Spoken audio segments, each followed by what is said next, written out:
German appointment system Islamabad embassy. ਸਭ ਤੋਂ ਪਹਿਲਾਂ ਤੁਸੀਂ ਅਪੁਆਇੰਟਮੈਂਟ ਅਪਲਾਈ ਕਰਨੀ ਹੈ, ਕਿਉਂਕਿ ਜਰਮਨ ਅੰਬੈਸੀ ਦੀ ਅਪੁਆਇੰਟਮੈਂਟ 'ਚ ਸਾਲ ਡੇਢ ਸਾਲ ਲੱਗ ਜਾਂਦਾ। ਤੁਸੀਂ ਹਾਲੇ ਆਈਟਸ ਨਹੀਂ ਕੀਤਾ, ਤੁਸੀਂ ਹਾਲੇ ਅਪਲਾਈ ਨਹੀਂ ਕੀਤਾ, ਤੁਸੀਂ ਬਸ ਪਹਿਲਾਂ ਸਭ ਤੋਂ ਅਪੁਆਇੰਟਮੈਂਟ ਅਪਲਾਈ ਕਰਨੀ ਹੈ। ਉਹਦੇ ਵਾਸਤੇ ਸਿਰਫ ਤੁਹਾਡੇ ਕੋਲ ਪਾਸਪੋਰਟ ਨੰਬਰ ਚਾਹੀਦਾ।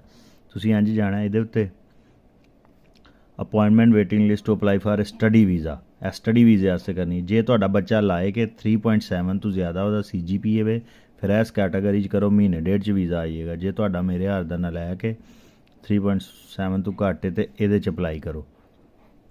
ਇਹਦੇ 'ਚ ਟਾਈਮ ਲੱਗੇਗਾ, ਲਿਹਾਜ਼ਾ ਫੁੱਲ ਜਲਦੀ ਅਪਲਾਈ ਕਰੋ। ਮੇਰੇ ਕੋਲ ਇਹੀ ਗਲਤੀ ਹੋਈ ਸੀ ਕਿ ਮੈਂ ਇਹਦੇ 'ਚ ਅਪਲਾਈ ਨਹੀਂ ਕਰ ਸਕਿਆ, ਅਤੇ ਮੈਂ ਸਾਲ ਡੇਢ ਜ਼ਾਇਆ ਕਰਕੇ ਆਖਰ ਪੈਸੇ ਲਾ ਕੇ UK ਆ ਗਿਆ।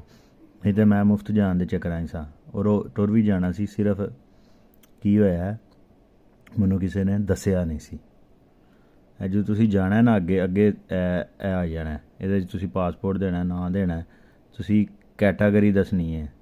ਇਹ ਲਿਖੇ ਹੈ ਕਿ ਤੁਹਾਡੇ ਕੋਲ ਡਾਟ ਸਕਾਲਰਸ਼ਿਪ ਹੈ, ਫਿਰ ਤਾਂ ਫੌਰੀ ਮਿਲ ਜਾਏਗੀ। ਜੇ ਤੁਹਾਡੇ ਕੋਲ ਸਿਰਫ ਮਾਸਟਰ ਦਾ ਦਾਖਲਾ ਹੈ, ਤੁਹਾਡੇ ਕੋਲ ਜ਼ੁਬਾਨ ਦਾ ਦਾਖਲਾ ਹੈ, ਤੁਹਾਡੇ ਕੋਲ ਜਿਹੜਾ ਸ਼ਾਰਟ ਕੋਰਸ ਹੈ, ਲੈਂਗੁਏਜ ਕੋਰਸ ਹੈ, ਸਾਰੀ ਕੈਟਾਗਰੀ ਆਪਣੀ ਸਿਲੈਕਟ ਕਰਕੇ ਇੰਝ ਅਪਲਾਈ ਕਰ ਦੇਣਾ ਫੌਰਨ।